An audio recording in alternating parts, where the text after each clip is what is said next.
abibwiraga ko Iran imbaraga zayo zashize musubiza mwebwe mwisaho. Iran nibwo yaza kubahonda, nibwo yaza kubakucura, nibwo yagaragaza ko ifite ubushobozi buhambaye sana bwo kurwana urugamba, maze abayimenyeraga bagasigara bitogonjura ibihandurirwa byatewe na za misile ndetse na drone. Ububiko bushya, inganda nshya, misile, drones ndetse n'ibikoresho byinshi bya gisirikare bishyashya Iran imaze iminsi yugiyeho, mu gihe abandi barimo kuzunza itwe bibwira ngo bazatera Iran bayitunguye igitunguro. Iran nayo iti okay, turi kubitegura cyane, muzaze mudusure ni karibu, ariko nanone impamba muzacyura nimuzatubaza impamvu zayo, nimwe mu maza mwabihisemo. Mushobora kuzaza mugenda n'amaguru mukazataha mwimyije imoso, muzaze ariko kandi nanone tubihanganishije in advance, tubaye tubihanganishije mbere yuko muzi wacu. Muri make Iran itanganyira ntarengwa kuri umuntu wese witegura kuzaza kuyendereza ku buryo ngo ashobora kuzahura n'ibyago bikomeye ndetse n'uburyo bubi cyane bwo kuzatsinda runo rugamba. Izo ndaje mbikubwire byose ko byakabaye. Si ibyo gusa ariko nanone Trump yahamagaje inama yihutirwa cyane nyuma y'uko Mojtaba amwihanije ku rwego rudasanzwe. Nuko umwihaniza ku buryo bukomeye, aho Mojtaba Khamenei yateguje agatumbara Leta Zunze za Amerika. Donald Trump abona ibyo bintu kubyererana byanze, atumiza inama rukokoma ngo baze baganire kuri iki kibazo gikomeje kuba ingorabahizi mu burasirazuba bwa Middle East, cyangwa mu burasirazuba bwa hagati. Avuga ati nimuze murebe uko ibintu bimeze, muze muhangane, ariko mutegereze neza icyo Mojtaba arimo kuvuga. Ntabwo ibingibi ari ibintu byoroshye twavuga, ahubwo ni urugamba rukomeye, ni ihangana ridasanzwe. Ibyo tutari twiteze nibyo bigiye kutubaho ngayo. Usibye ibyo kandi nanone ku rundi ruhande, nyuma y'uko Mojtaba atanze umuburo, ntabwo zahagaze. Iran yateguje gutwika buri kimwe muri Hormuz. Amerika ihabwa gasopo ya nyuma muri iki cyerekezo, batimagararira aho ngaho. Ni mu bikorwa bya gisirikari leta Iran yakoze, irimo kwiyerekana igaragaza neza ko bagifite ibikorwa biremereye. Gutegura umunsi wa gisirikari wa Iran, gutegura uburyo bwo guhangana na Leta Zunze za Amerika, umupango wapanzwe neza. Gusa ubu hari ibintu byinshi byo kwibaza nyuma ko leta ya Iran itanze nyirantarengwa kuri Isirayeli. Isirayeli ikavuga ko Iran ari umwanzi wabo koko, ubu mu buryo butunguranye cyane. Isirayeli guteganya guhangana n'ikindi gihugu, nizo nyuma y'igihugu cya Iran.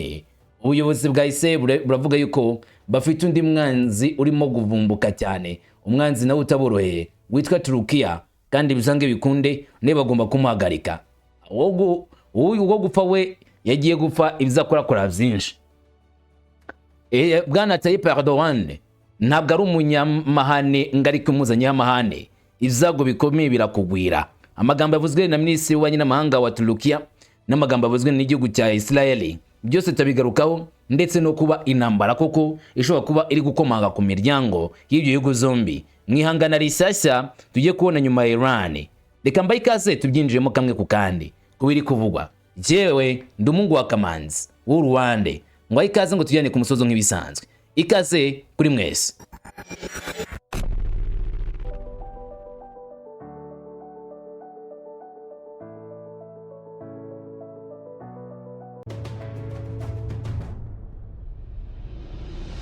Nivyo ukurikije aho uyu munsi ibintu bigeze, hari impinduka zikomeje kubera kuri terrain kubijyanye no kumitegurire y'urugamba, nuko ibintu bisigaye bimeze none kubijyanye n'imipangire y'umutekano mu karere k'Uburasirazuba bwa hagati, ndetse naho isaha igeze buri ruhande rwose rwitegura rubwira urundi ruti nywesho bati nywasho, mudutere tubatere hasi hejuru, nta kabuza tuzahangana nk'intare mu ishyamba ihanganye n'idubu.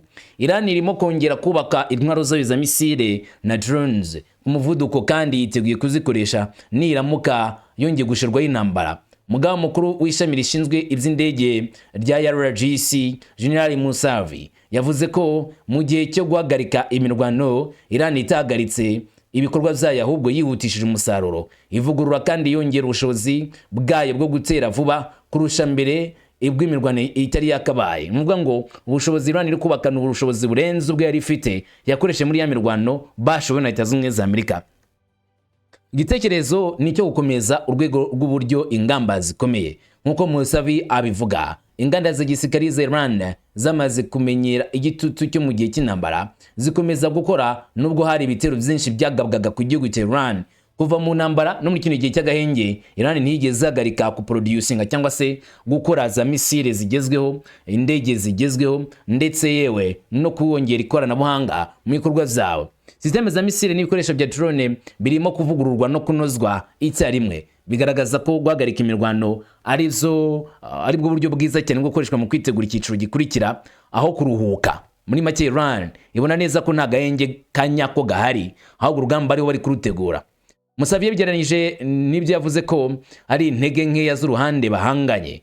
Avuga ko ingabo za Amerika n'iz'ibihugu bifitanye isano zirwana no kongera kubaka ububiko bwazo ku muvuduko ukomeye kandi zikomeje kwishingikiriza ariko ku miyoboro y'ibikoresho bituruka hanze, bagatumiza intwaro buhoro buhoro aho kuzikorera mu buryo bwagutse mu buryo bukomeye. Iri tangazo kandi rigaragaza ubutumwa bwagutse buturuka kuri Tehran.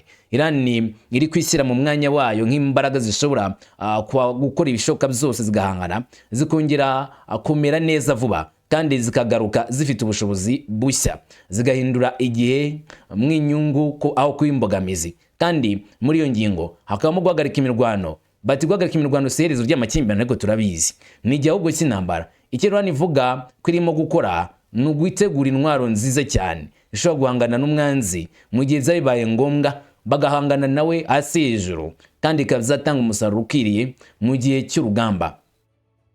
Gusa nyuma y'ibyumweru byinshi by'ibitero bikomeye kandi bikaze bya Amerika na Israel, igitekerezo cyari cyoroshye. Ingufu za Iran zabaye ingufu z'ingenzi cyane, bwenge bushya kandi buvugwa ko bwazanye ibikorwa bishyashya bwatumye Iran ikomeza kwibazwa ku Rwanda mpuzamahanga. Dukurikije isoma itangaje ryakozwe n'abayobozi ba gisirikari n'ubutasi bwa Amerika ryavuzwe na New York Times, Iran bivuga ko n'uyu munsi gifite hafi 40% by'intwaro yari ifite mbere y'uko intambara itangira. Muri make byumve neza, ububiko bwa Iran bwari buhari mbere y'uko urugamba rutangira, n'ubu ubwo bubiko ngo bwaba bugihari, nta hantu bwarigeze bujya. N'ubundi Iran yaba gifite ubwo bubiko bukomeye bufite intwaro nyinshi, hafi 40% by'intwaro zayo za mbere y'intambara cyane cyane drones baracyazifite, ntabwo bazisenye, ntabwo zanangiritse, ziracyakora neza.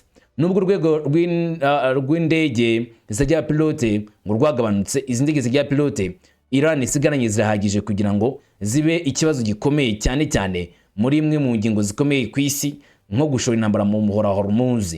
Ihungabana iryo ryose rishobora kwangiza amasoko y'ingufu ku isi. Dore icyahindutse muri iyi ntambara, Iran ntabwo yarokotse gusa, ahubwo irimo gukira mu gihe irwana n'intambara na Amerika. Ise n'inshuti zabo nubwo yifashishijwe cyangwa se bakoze ibishoboka byose ngangana na Leta Iran ntacyo yabaye. Amashusho ya satellite n'amakuru y'ubutasi bigaragaza ko Iran irimo gucukura cyangwa se gukora gushyira ububiko bw'amasasu na misile mu myobo, kandi bagakomeza gukora ibisasu bya drone na misile byinshi bakabihisha mu buvumo munsi y'ubutaka. Hagati aho kandi nubwo habayeho ibitero bikomeye, ibisasu birenga 30% bya misile bya Iran nanone biracyari byose. Wibuke ko drone bavuga ko ari 40%, 30% bya misile Iran yari ifite n'uyu munsi ngo bikiriho 30%. Bimwe muri ibyo kandi ntabwo byigeze bikorwaho, ibindi biracyabitse neza cyane mu minsi y'imisozi ndani. Bivugwa ko Iran yakuyeho systeme zigera ku 100 zo kurasa ibisasu zari munsi y'ubuvumo nyuma y'uko intambara yagaraze, maze bakongera kuzizana kuri tele bavuga bati tugiye gukomeza kurinda umutekano wacu, maze systeme zabo zirinda ikirere bakazikora active cyangwa bakazactivatinga bakazagurutsa mu gihugu cya Iran. Ibi kandi bigarukiraho gusa. Ibigeranyo bigaragaza ko Iran ishobora kugaruza 40% by'intwaro zayo za misile mu gihe hazaba hari izindi systeme zirimo gukorwa neza. Ibi si kugabanuka kw'imbaraga, ahubwo ni ukwiyongera no kuvugururwa. Ibihindo kandi inkuru y'Abanyamerika n'Abanyisraeli bari barubatse igihe kinini bavuga ko Iran bazayicisha bugufi. Intambara ntiyakwiye ubushobozi bwa Iran yishwe, kandi nubwo bagabye ibitero ku butaka n'umukene no mu mazi, Iran yakomeje kwiyubaka. Ibaye mu gihe kandi Iran yatangaje ko yongeye gufunga inzira ya Hormuz ku bwato bw'ubucuruzi kandi ku bwato ubwo aribwo bwose buzayinjiramo buzaraswa.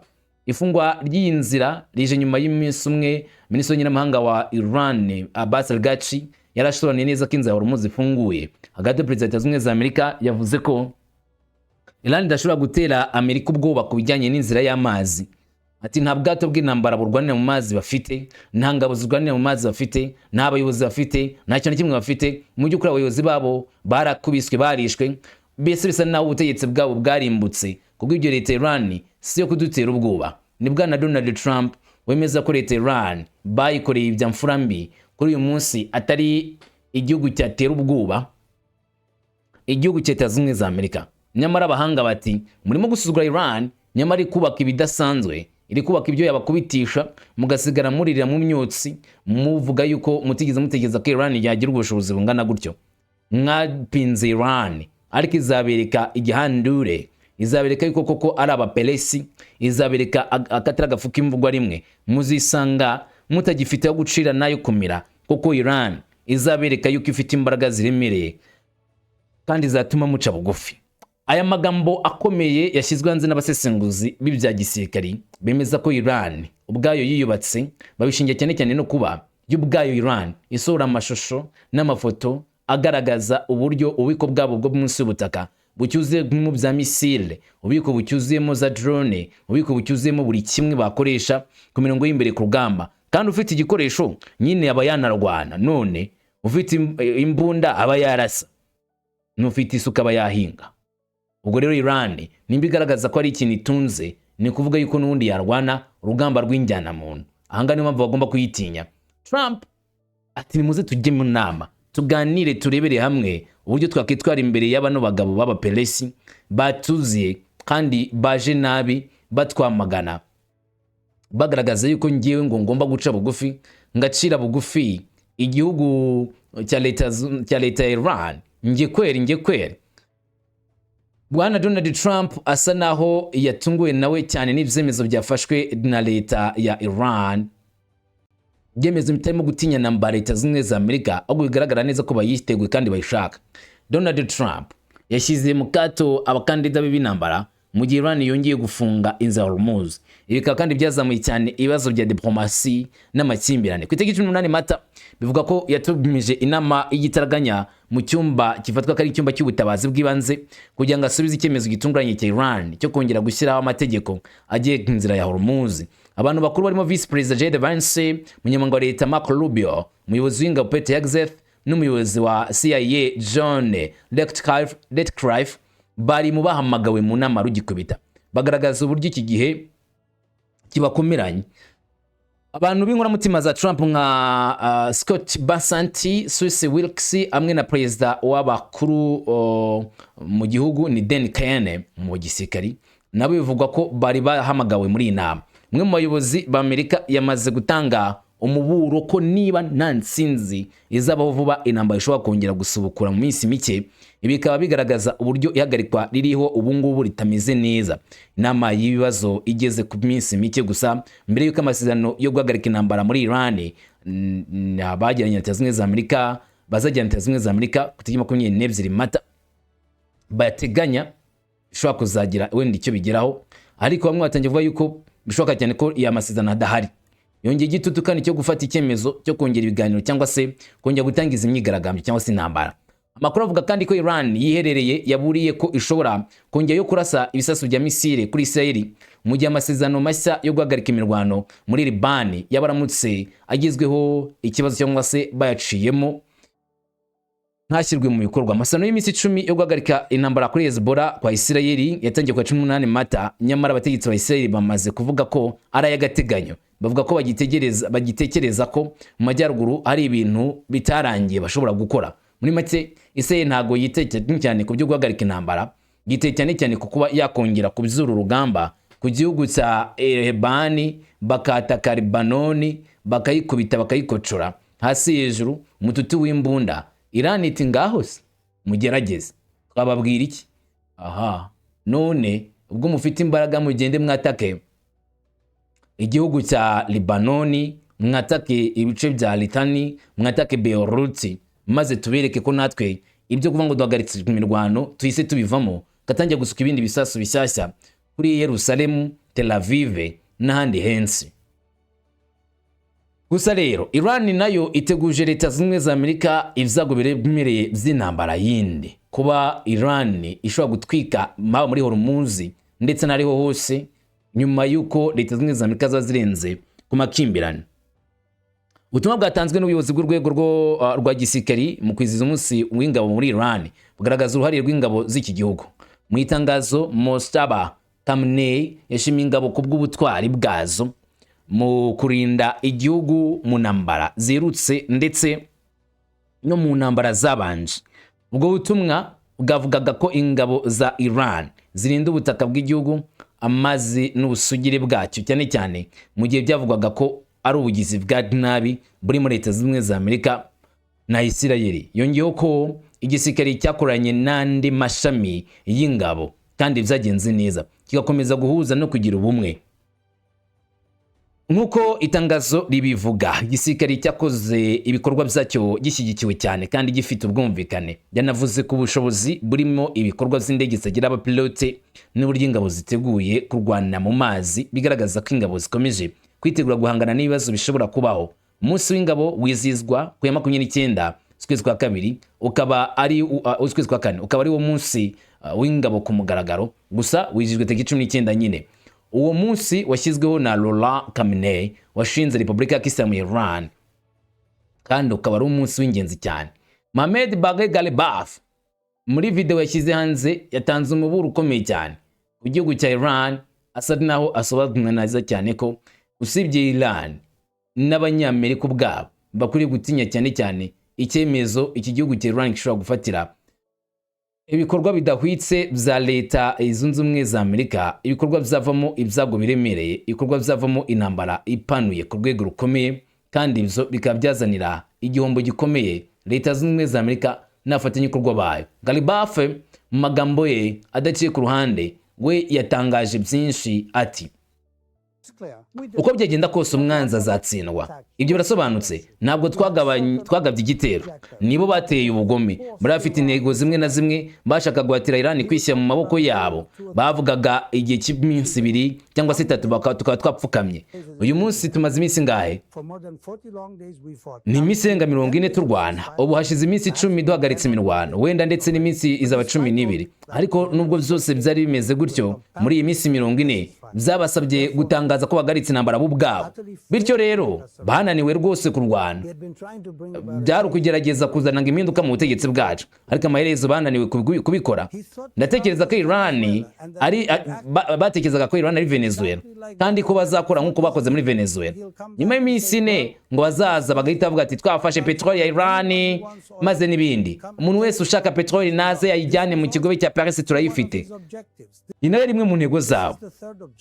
Iyo ari intego yabo ya gatatu. Baragize bati ndavuga nta gushidikanya ko mu minsi ya mbere y'ibisasu tuzakora ibidasanzwe, kuko tuzasenya ubushobozi bwa misile za Iran. Uko igihe cyagiye gihita, babonye ko umuvuduko wacu w'umuriro n'ubuhanga bwacu bitagize icyo bihindurwaho na gato. Uko bateraga ibisasu uko byanganaga kose, babonye ko badashobora na gato gukuraho imbaraga zacu zo gutera, kandi twari twavuze mbere ko ingaruka nk'izo zitazigera zibaho ku gihugu cyacu. Ndetse yewe twe dufite ngonga intege nke ku ruhande rumwe mu miterengo y'indege da. Kuri iyi nshuro mwiboneye neza ko muri urwego imbaraga zacu zo kurasa n'ubwoko bw'ibitero zacu byagaragaye muri Isfahan. Ibiza bikomeye cyane kurusha impanuka za Tabars twahuye nazo. Bari bafite gahunda yo gushyigikira impinduramatwara iturutse ku mipaka yacu y'Iburengerazuba n'Iburasirazuba. Baremeye bati twahaye intwaro bamwe muri abo bantu kugira ngo bagabe ibitero kandi dukomeze kurwana aho ngaho. Imbaraga zose bakoze cyabaze bakoreshejwe nizagize icyo zigeraho. Yabahoraga bashaka imvururu imbere mu gihugu, mbere y'intambara na nyuma y'intambara. Ibonye neza mu by'ukuri ntibashoboye kubigeraho, bityo bahisemo kugaba igitero cyuzuye ku butaka. Ntabwo byashobokaga ibyo bintu. Baje bagamije ngo kuvuga ko bagomba kubita maze bakaza bakafata ngo Hormuz mu buryo bumwe cyangwa se ubundi, inzira y'ingenzi bakayifungura. batumiye isi yose ariko nta muntu n'umwe wabitabeye, batumiye utana ariko nta muntu n'umwe we yaje kwishyura ubwo butumire bwabo. Ubwe Trump yaje gukora iki gikorwa ariko nta muntu wamushyigikiye. Birumvikana ko twatsinze muri iki gihe, ndetse nabo ubwabo barabyemera, ndetse n'umwanzi arimo kwemera uku kuri. Inshuti zacu, ibitekerezo bya rubanda ku isi yose bose barabivuga, ariko bagomba kumva ko ibi bitandukanye cyane nuko twe tuvuga ko twatsindiye ibyago byabo burundu. Ingabo zabo zose twarabarashe, twarashe indege zijya pilote zigera ku 170 cyangwa 180 mu cyiciro cy'abanje. Ntabwo twe dufite ubushobozi nk'ubwo bwo kwirwanaho. Reba ibi bintu byose byabaye umezi 7 cyangwa se 8 ashize. Yego urabona, muri iki gihe rero nyacyo nta mahirwe twe dufite yo gusesengura ibi, ariko ndavuga nakabuza uko impindumatwara yari gitangaje ndetse n'ubwenge bunini n'ubushishozi bw'ingamba.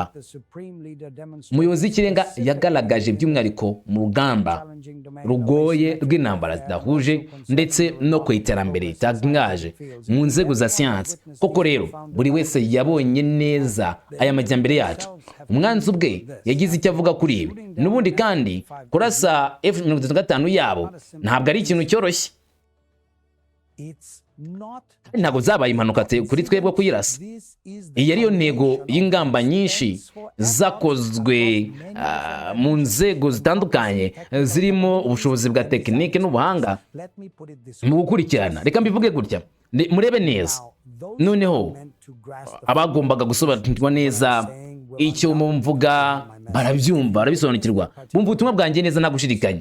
Niba mwarabonye imisire yaturikije iyi ndege kandi ikagenda rwose bwite batuma bavuga tujye ku biganiro duhagarika intambara, mugomba kuba mwarasobanukiwe neza akamaro kanini k'ubushobozi n'icyerekezo cy'imikorere yacu. Rero icyo mvuga ni uko mu by'ukuri hagati y'intambara yacu ya mbere n'iyi ntambara ya kabiri yabaye mu mezi 8 cyangwa 9, iyi ntambara mu by'ukuri yongeye kugaruka ku nshuro ya kabiri. Iyi gahunda yihariye yabayeho kandi ubwo bushobozi bwari busanzwe bugaragaye neza cyane, ariko ingingo ya mbere kandi y'ingenzi cyane nshaka kugira ngo witeho hano ubu ngubu ni bikomoka ku bunararibonye bwacu mu buryo bwa rusange mu ntambara ya mbere. Kandi niba wafata akanya gato ukibuka, muri iyo ntambara ya mbere twahuye n'igihombo gikomeye pe, cyamaze amasaha ajya kuri 18 kugeza kuri 15 mu gushyira mu bikorwa igikorwa cyacu cyo kwirwanaho cyabaye kandi nacyo cyiza cyane.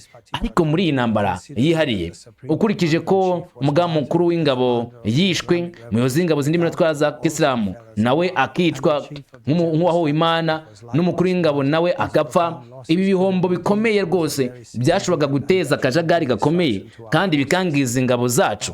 Ariko twabonye ko uburyo bwakozwe mu gihe gito gusa gishoboka.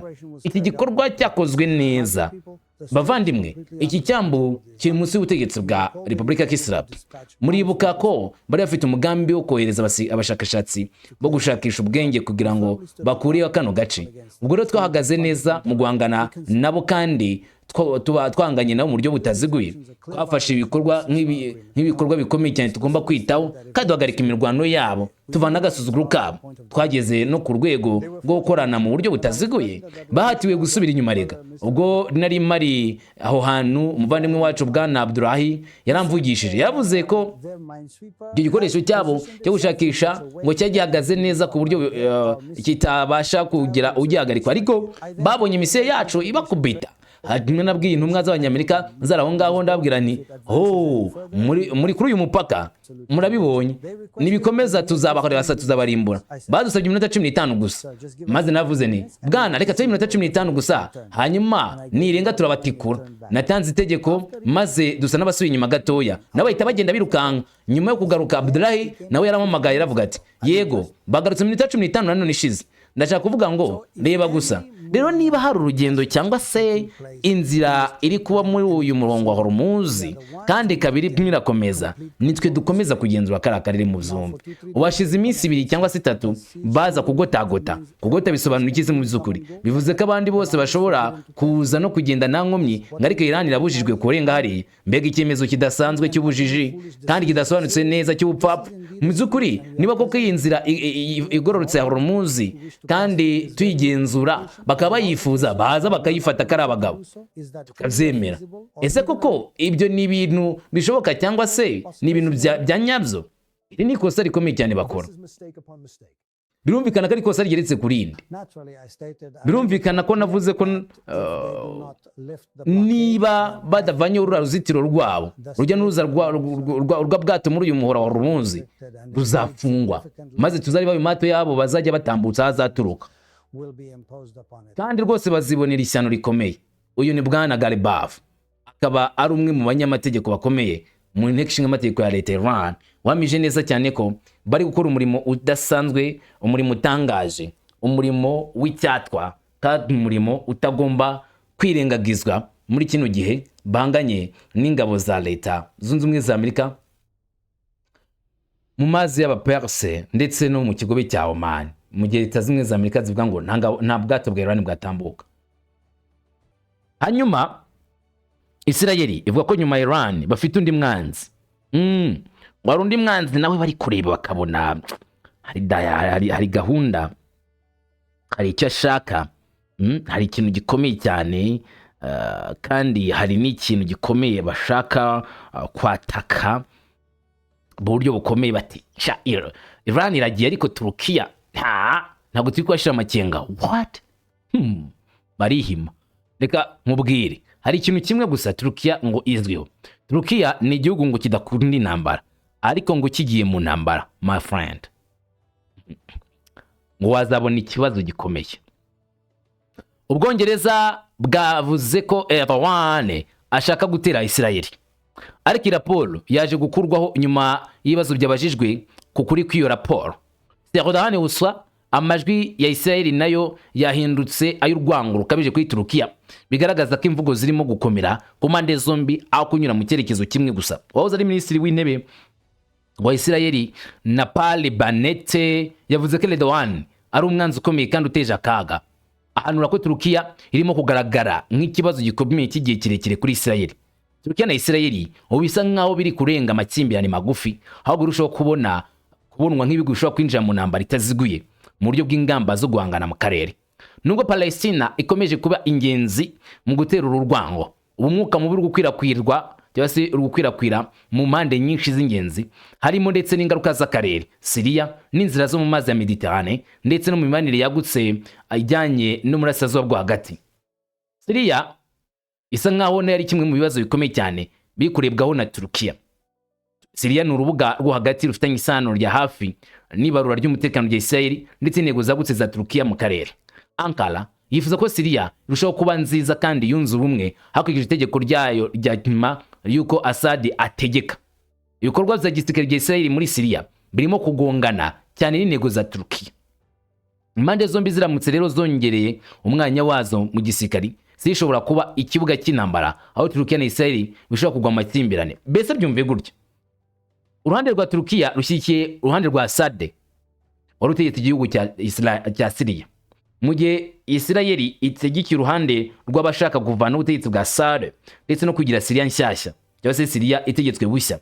Ibi bikaba bishobora gutera rero ubwega ndetse n'ihangana ritoroshye kuri bino bihugu bizakocoranira ndani muri Syria. Gukomeza kwa Israeli muri Asazuba bwa Mediterane none birimo kongera umwuka mubi. Ufatanye bwa Israeli n'Ubugereki ndetse na Chypre bikomeje none kubabaza Turukiya cyane. Ubuvugizi bwa Israeli muri ako karere busa naho bwagenewe kubangamira intego za Turukiya zo kugera ku ruhande rw'amazi rutaga ingufu. Ingamba zo mu mazi, politiki y'ubufatanye n'ihiganwa ku mihora y'ingufu byose birimo gutera kutizerana hagati y'u zombi. Hanyuma ikibazo cy'Abakurude nacyo gikomeje kuba kimwe mu bibazo by'ingorabahizi bishobora kuzana umutekano muke kuri ibi bihugu. Itangazamakuru n'abasesenguzi muri Turukiya bavuze ko Israeli ishobora kugerageza gukoresha aba Bakurude kugira ngo bashyige igitutu kuri Ankara, ariko ngishobora gushaka imbaraga binyuze mu mitwe y'abakurudi bo muri Iraq cyangwa se muri Syria. Niba intambara kandi yabagarariye ibihugu by'abakurude ikwirakwiriye, guhangana kwa Israel na Turukiya bishobora kuba bikomeye cyane kandi bishobora kwerekeza ku makimbirane yeruye by'igihe kirekire. Vuba aha Turukiya yibasiwe n'amakimbirane ya diplomasi nyuma yaho Minisitiri w'Intebe wa Israel Benjamin Netanyahu yavugiye amagambo akarikiye kuri Perezida Recep Tayyip Erdogan, bituma Ankara isubiza irakaye mu gisubizo kidasanzwe. Nyuma y'ikinyamakuru The Telegraph cyo mu Bwongereza cyakuyeho inyandiko yavugaga ko Erdogan ashobora gutera Israel. Muri raporo yayo yo kuwa 12 Mata, iyi nyandiko yavuze ko Erdogan yashinje Benjamin Netanyahu kuba yarabitewe n'urwango n'urugomo. Raporo kandi yagaragaje ko Erdogan yaburiye ko ashobora kuba igitero cya Israel nk'uko byari bimeze mu ntambara zabaye muri Libya ndetse no muri Nagorno-Karabakh. Ariko nyuma byaje kugaragara ko amagambo yavuzwe na Erdogan yatutse ku magambo yavuzwe mu 2024. Ayo magambo yatanzwe bwa mbere mu nama y'isaka muri Nyakanga 2024 nk'uko ikinyamakuru The Middle East Eye kibitangaza. Guverinoma ya Turukiya yatanga igisubizo gikomeye ku ya 13 Mata nyuma y'umunsi umwe raporo isohotse. Abayobozi bo muri Ankara bavuze ko ibivugwa muri iyo nkuru bitari ukuri na gato kandi ko nta bimenyetso bifatika bifite. Nyamara ariko nanone itangazo rya Turukiya ryagize riti kandi nangiye mu nyumve, ibivugwa muri izi nyandiko nibigaragaza ukuri kandi bigize inkuru zigamije guhungabanya umutekano w'akarere. Dukurikije umuco wacyo n'icyerekezo cyabo cya kera, Repubulika ya Turukiya yakomeje kugira uruhare runini haba mu karere kacu ndetse no hanze yako mu guharanira kw'amaraso ahagarara kumeneka, kurengera abasivile no gushyira amahoro arambye. Ibikuye mu buryo bwo kuguyobya uburari bigamije kugoreka imbaraga za Turukiya n'inyumvire y'ubugira neza ntibikwiriye kwemerwa nk'uko bizahoze mu byashize. Turukiya izakomeza kuba ijwi ry'ubutabera n'amahoro mu karere. Niyo magambo yatangajwe na Turukiya. Nyuma y'imvugo mbi, ikinyamakuru cyakuyeho iyo nkuru maze cyemera ko amagambo yavuzwe yarashaje cyangwa se yabayatanze nabi. Bati Erdogan threatens military action against Israel. Haribeshye. Niyo makuru bashyize ku karubanda. Hanyuma ariko nka Jerusalem Post byari byamaze gukwirakwizwa ubunyamakuru byinshi. Kibazo cyabaye mu gihe amakimbirane hagati ya Turukiya na Israel, umunyamuryango wa OTAN yaramaze kwiyotira ku rwego ruhambaye. Gusa nk'uko babyumvise, hari ibintu Turukiya ndetse na Israel bapfa bikomeye cyane no guhangana cyangwa se guhanganira muri Syria bishoboka cyane, bitewe nuko Syria uruhande rumwe rwifuza kuyigenzura n'urundi ruhande rukifuza kuyigenzura. Kubera iki? Leta ya Israel ibona ko Syria ari agace k'ingenzi cyane kari mu burasirazuba bwabo kabarindira umutekano, gusa Turukiya ikabona neza ko Syria igomba gutekana binyuze mu mbaraga zabo. Hanga birumvikana. Hanyuma nanone ku rundi ruhande hari ukwagura gukorana n'ibihugu kwa Israel mu kubangamira Turukiya, gukorana n'Ubugiriki ndetse na Chypre. Ibyo nanone Turukiya ibona neza ko ari umupangu mubi wapanzwe na Netanyahu, ariko Turukiya idashobora kwihanganira. Ni impamvu ya gatatu nuko Israel ishaka gukoresha abakurudi mu guhangana na Turukiya, abakurudi bo muri Iraq cyangwa se abo muri Syria mu gice cy'epfo, gusa nk'abashaka kuzamuka nyine batere muri Turkey. Gusa ariko amagambo Turukiya yashyize hanze nayo ubwayo yarasobanutse.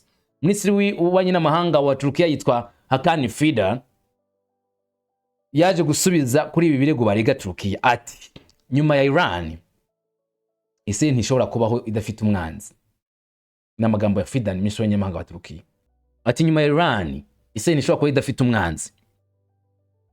Ati tubona ko barimo gushaka uburyo bushya bwo kuvuga no gutangaza ko Turukiya ari umwanzi mushya. Tubona ko atari ubutegetsi bwa Netanyahu gusa, ahubwo ko hari n'abantu bamwe matavuga rumwe n'ubutegetsi nubwo atari bose, barashaka gutangaza Turukiya nk'umwanzi mushya wa Israel.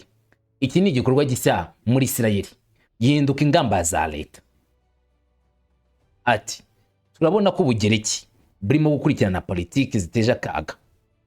Ubwo yari gushinja Ubugereki gukoreshwa na Israel. Ati turabona Ubugereki burimo gukurikirana politiki ziteje akaga cyane hano. Hari ibintu bishimishije cyane mu Bugereki bigerageza gukurikiza ubwoko bwa politiki.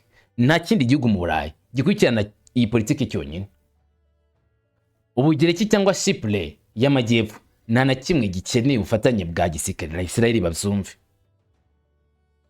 Ubugereki busanzwe buri umunyamuryango wa OTAN kandi amajyepfo ya Chypre ashyigikiwe n'umuryango w'ubumwe bw'ibihugu by'i Burayi. Ibi birashoboka cyane ari ugushyira guverinoma mu kaga kagutse ko hanze.